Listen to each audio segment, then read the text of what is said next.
Opposition? Yes. So listen, what I would say is it's the same, it's not the same, but think about this, you all. The kingdom, we have not been taught the kingdom. We've been taught everything else but the kingdom. I mean, we hear about the kingdom, but when we hear about it, we don't hear about it like this, like I said the last time. Where's our citizenship classes? Why aren't we learning what the laws, statutes, and commandments are so that we can live as righteous citizens in the kingdom? So the violence, I believe, that this is talking about is the fact that it is the right understanding of the kingdom is being attacked. Okay? Right. It is the perversion of truth committed by critics and opponents of John and the Messiah, okay, is taking place. People have the wrong idea about what the kingdom of heaven really is. We're being deceived about the kingdom. The kingdom is experiencing such great opposition and persecution by the enemies that are opposing it, that are contradicting it, that are reproaching it, that are intimidating those, who are trying to profess it, who are trying to preach it. Think about this, even to the point of seeking to take away their lives, just like they did the Most High. Just like they did Yeshua, like they did the Messiah. He was the greatest, he was the subject of it. He was the one who came to restore us and bring us back. But the violence that is being wrought upon the kingdom is the twisting of it. It is the tearing apart of it. We're not being shown and taught the way that the Messiah came to give it to us. And it also says, and the violent seize it or take it by force. What does yours say, Auntie? You had a slightly different. What was that number? What? I don't remember, but you said Matthew 11, it was 12 and 13. yeah. Well, mine says, the kingdom has been subject to violence, and violent people have been raiding it. And that's good to say that too. They've been raiding it. They've been stealing. Yeah, they still steal. They've been stealing bits and pieces from it and adding it to their doctrine, Yes, it's Wow. a doctrine, right? Lord. But not giving us the full. But listen, not giving us the full measure of what it is. Look, it can't. And when we say the violent, it's like, okay, so who are the violent? Who are the people that are doing violence now, that are harming the kingdom now? Because it says suffers, right? That are mishandling the kingdom now. Well, I would submit to you all, we're only dealing with two forces. Just two forces.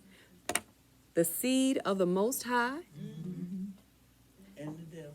and the devil. And the seed of Satan. But Okay. It doesn't exist. And John 10:10 or Yohanan 10:10 says, the thief does not come except to what? Steal, kill, and destroy. Steal, And he's coming for kill, and to destroy.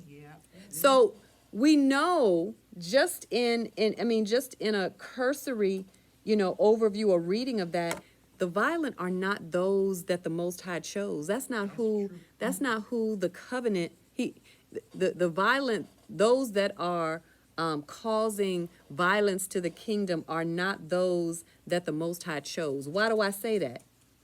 It makes no sense that it would be, because he already said that he's going to give us the kingdom. That's right. He said it's his good pleasure to give us the kingdom. We don't need to seize it. We don't need to take it by force. He's right. already giving it to us. The ones that don't have it, the ones that don't, look, the ones that, and we talked about this a little bit last week too, you got the teachers, Yeah. the leaders Oh, yeah. that are misleading, Man. because they know that they're not getting in. So they shut it up so that nobody else can get in. They don't want to. Right? The Most High already said, look, do not fear, little flock. Luke 12:32 and 34. Don't fear, little flock, because your Father delights to give you the kingdom. In Matthew 16:19, y'all don't have to turn there, but it says, and I shall give you the keys of the kingdom of heaven. So it's not us. But what's important is that we recognize who it is and that we recognize what is being done. John fulfills the prophecy where we read, John fulfills the prophecy about the one who would prepare the people to receive the Messiah. He was the one who went ahead of the Messiah, and actually they said he was a manifestation of Elias, or Elijah, I believe it was. Yeah, it's Elijah. Elijah. But look, the generation that John preached to, even up until this point, refused to hear the message of the kingdom. They refused to hear the message of the kingdom. Now look, until you had started, I think you had stopped at verse 15. No, you had stopped at verse 14 in Yeah, and you are willing to accept it. Yeah, I stopped at 14. Okay, go ahead and go to 15. Whosoever has ears, let them hear. Keep going. To what can I compare this generation? Come on. They are like children sitting in the marketplace and calling out to others. We played the pipe for you, and you did not dance. We sang a is it D-I-R-G-E, and you did not moan. I don't know what that is. It's like you didn't feel it. You didn't feel what you didn't pick up what they was putting down. For John came neither eating nor drinking, and they say he was a demon. Come on. The Son of Man came eating and drinking, and they say, here is a glutton and a A drunkard. glutton and a wine bibber. That's a wine. A drunkard, a friend of tax collectors Come on. and sinners. But wisdom is proven right by her deeds. By their works. Okay, so this generation is talking about that generation from the time that John began to preach and talk about the kingdom, even when him preparing the way for the Messiah, and the Messiah coming and telling us, seek first the kingdom of heaven, right? But they wouldn't listen because they said, oh, no, that's not how it works. That's not how the kingdom is. How you going to, but the word is telling us, this is the kingdom. Look at how he's walking. Look at how he is conducting himself. This is the word manifested in your midst. The kingdom has come in your midst. And they're saying, no, John, he must be, he got a demon with him. Of course. And then Yeshua, they like, oh no, he eat with sinners, and he all up in the club and stuff. He a glutton, he a drunkard, he a wine bibber. Tax collector. Right? All that stuff. Yeah, that's what they say. But the Messiah said, no, we're gonna be proved right in the end. See, that's the thing. So we're going to be proved right in the end, but it's up to us, you all, to understand what he is talking about as it relates to the kingdom. Because we're not going to understand it through these teachers. We in Matthew, turn to 23. We're not going to understand it through some of these teachers that are not teaching, whether on purpose or because they don't know. Okay? Matthew 23:13, and I'll just read it. It says, but woe to you, scribes and Pharisees, hypocrites, because you shut up the kingdom of heaven before men, for you do not go in, nor do you allow those who are trying to enter to go in.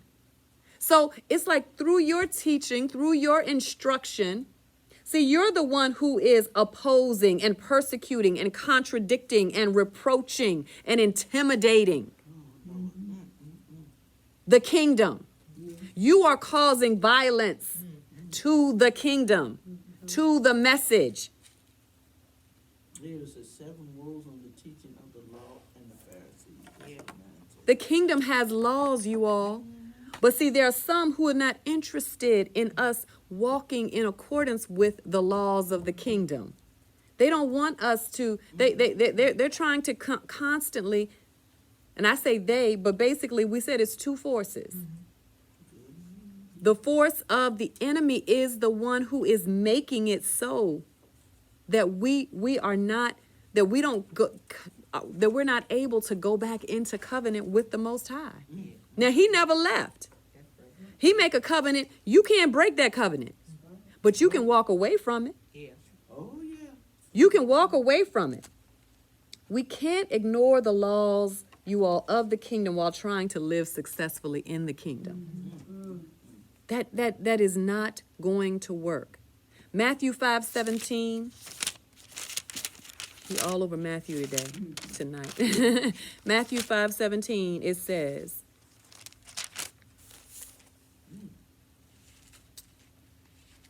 somebody, Karen, you haven't read tonight. Read for me. Read verse 17 and 18 in Matthew Yahoo. Think not that I come to destroy the law or the prophets. What?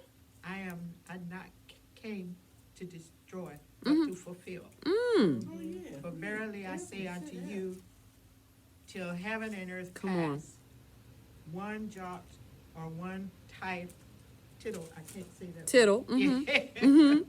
That means, look, not even an exclamation point, Yeah. not a comma, not a, okay? Ain't nothing gonna pass away. Go ahead. Tittle shall in no wise pass from the law, till all be fulfilled. So you all, I don't know, I don't know what kind of machinations we can do to say that the Messiah is not talking about the fact that we need to be in covenant, Yeah. that we need to be aligned with the law Yeah. of the Most High. Now I just bought this just as an example, you all. There are 613 laws, okay, in Scripture. I want y'all to just pick a number, so you know that I'm not, trying to just Number 24. 24. Okay, 24. It says, "Do not turn to the ways of idol worship." Now, is that difficult to follow? That's something it's just too egregious. We can't handle that. Do not turn to the ways of idol worship. Okay. Worship, yeah. Karen, pick one. Between 1 and 613. Just pick a number. 18. 18. Okay. Do not oppress the weak. Is that something we can do? Oh, yes. Right. Exactly. Making it difficult. Okay. Come on, Auntie, pick one. 6:13. Okay, 613. That's right. We're going all the way to the last one. Probably, Look. You may not retain a captured woman for servitude after having relations with her. We'll say that again. So, Say that again. so basically, and this was, of course, this was written as, if we go, if the nation goes to war, okay. and you have prisoners of war, you cannot keep a woman Yeah. as a slave after you have known Yeah. her intimately. He's I not a got that. slave. Okay. Right. Okay, I mean, see, and some of these 613 do not even apply. Just because we are not in the land, we're not in that situation, so they're not even, we wouldn't even be in a position not to honor them or not honor them. You see what I'm saying? Yes. Okay. Mama Dawes, pick a number between 1 and 613.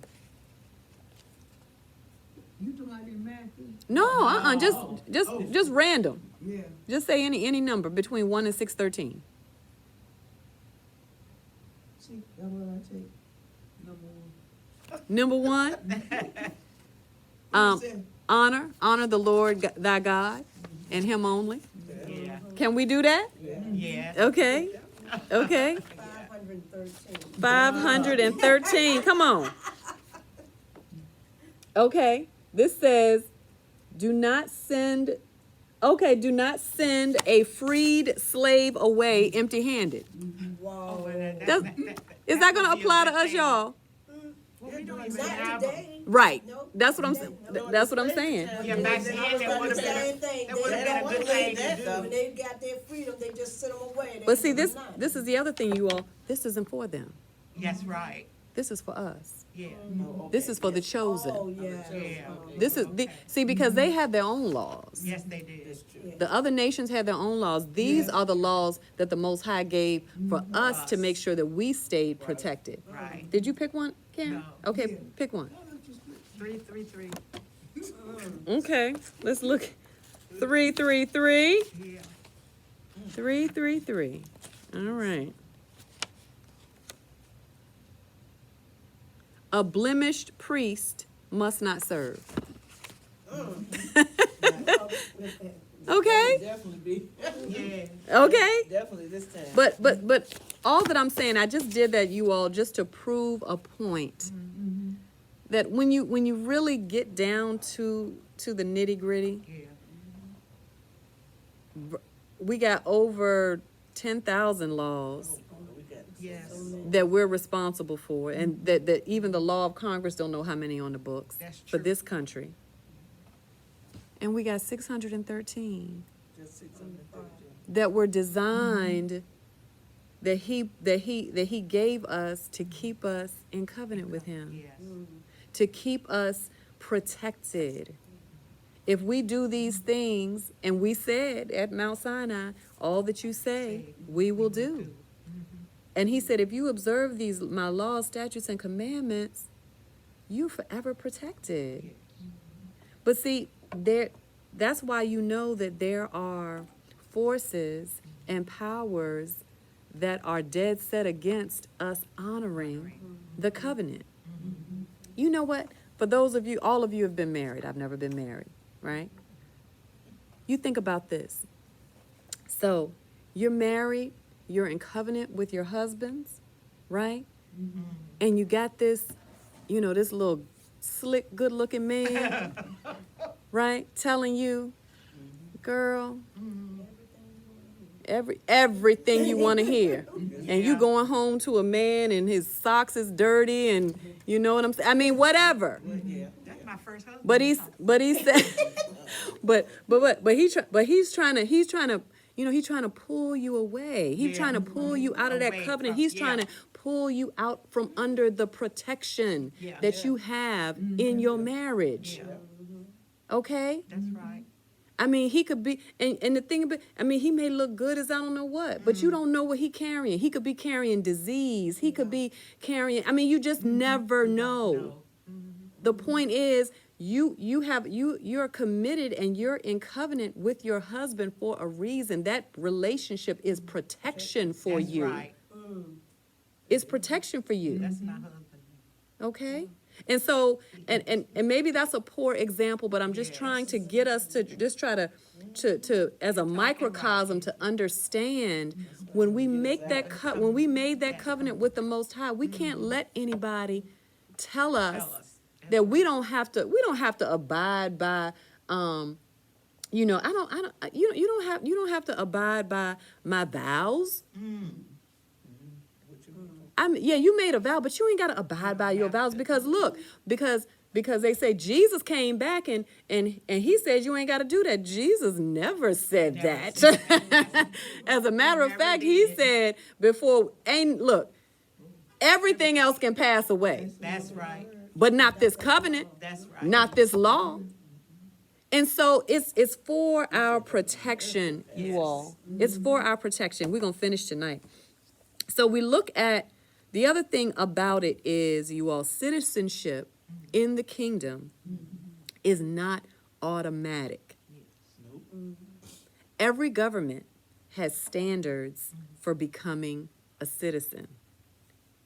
And the kingdom of the Most High is no different. There are specific benefits, just like we were just kind of talking about here. Just there's specific benefits of citizenship. Everybody don't get those benefits. That's true. Everybody don't get. Look, everybody's not a wife. Okay. Yeah. Everybody's not a husband. Everybody doesn't get those benefits. So you think about, we talked a little bit about the fact that there were other nations, but because of the walk and the commitment and the obedience of Abraham, Yeah.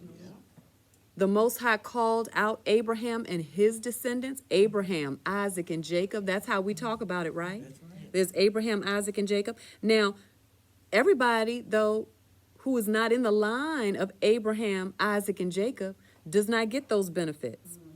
Let me prove it to you. Turn to Romans real quick. In Romans chapter 9, okay, Romans chapter 9, read, somebody read for me verse 13, and then somebody get Malachi while somebody else is getting Romans.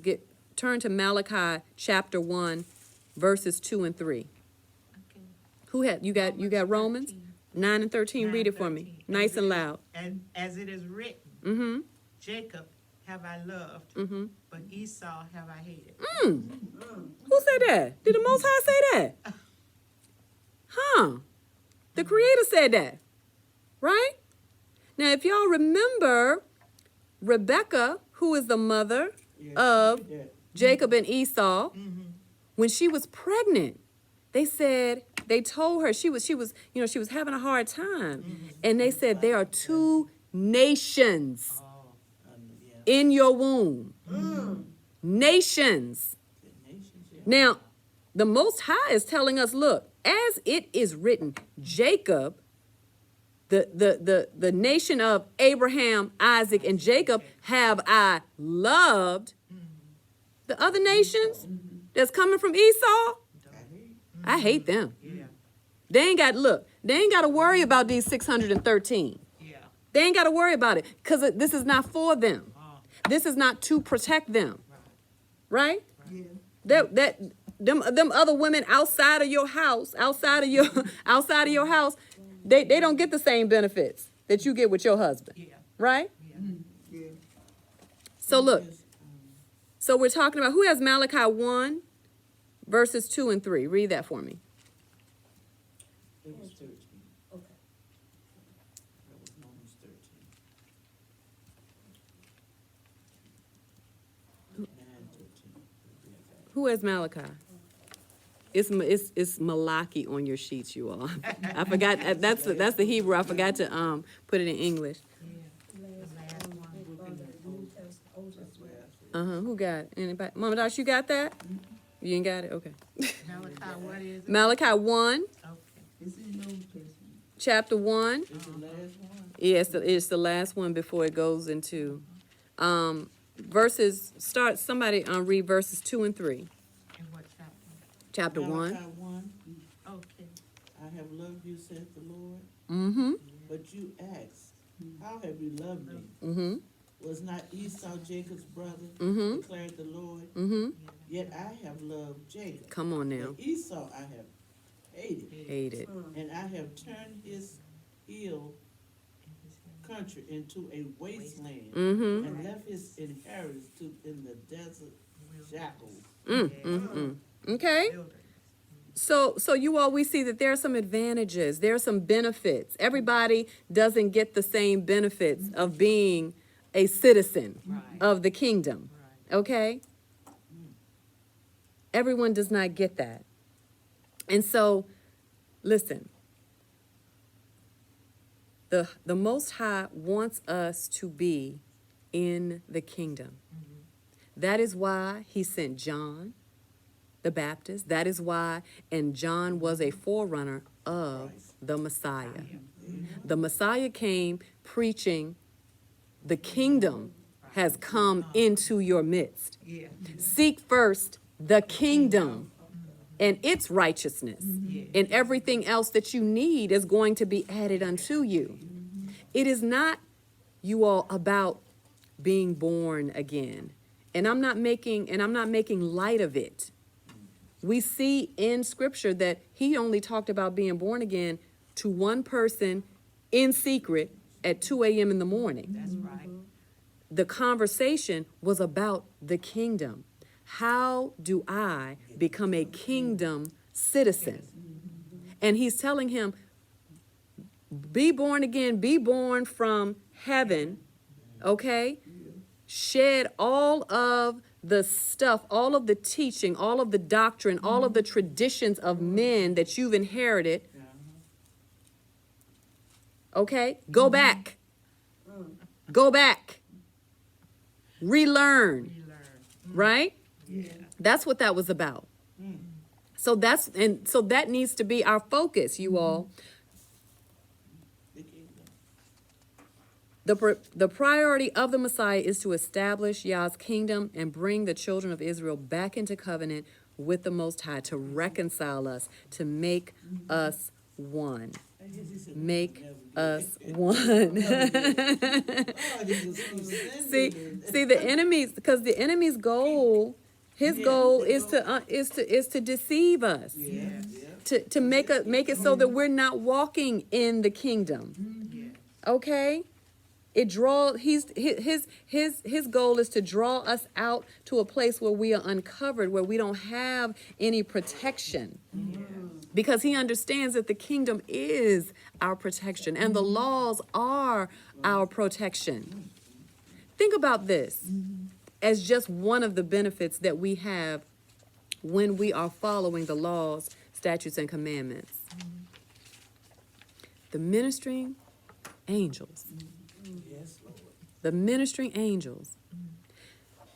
I was thinking about this, and I heard a pastor talk about this, and he said, and this is, I'm going to read this. It's in 2 Kings 19:35. He said, and it came to pass on a certain night that one angel of Yahweh went out and smote or killed in the camp of Ashur 185,000. And they rose up early in the morning and saw all of them dead bodies. So think about this, you all. An army of angels, a legion is 6,000. A legion is 6,000. Okay? One killed 185,000. And all we have to do is to charge our ministering angels